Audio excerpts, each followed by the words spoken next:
Gracious permission, I now invite the Honorable Aden Barre Duale, EGH, Cabinet Secretary, Minister of Environment, Climate Change, and Forestry.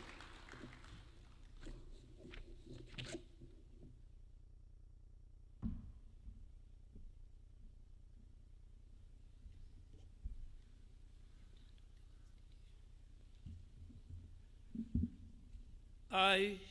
Aden Duale, being appointed a Cabinet Secretary of Kenya, do swear that I will at all times be faithful to the Republic of Kenya, that I will obey, respect, and uphold this Constitution of Kenya and all other laws of the Republic, that I will well and truly serve the people and the Republic of Kenya in the office of the Cabinet Secretary,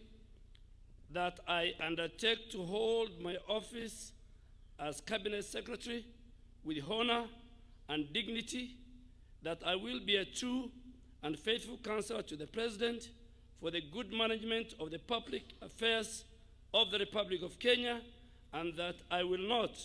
divulge directly or indirectly such matters as shall come to my knowledge in the discharge of my duties, and committed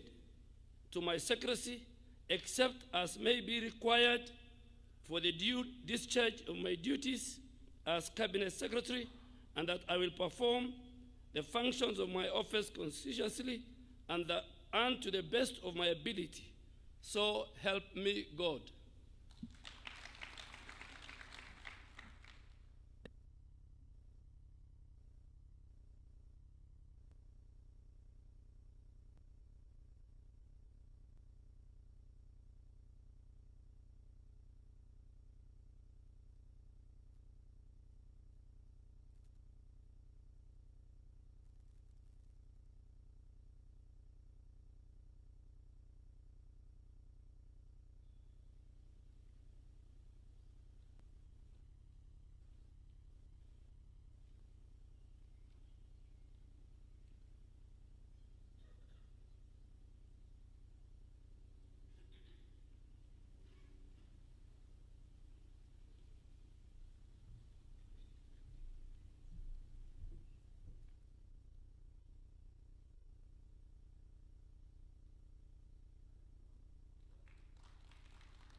Sir, allow me to invite the Honorable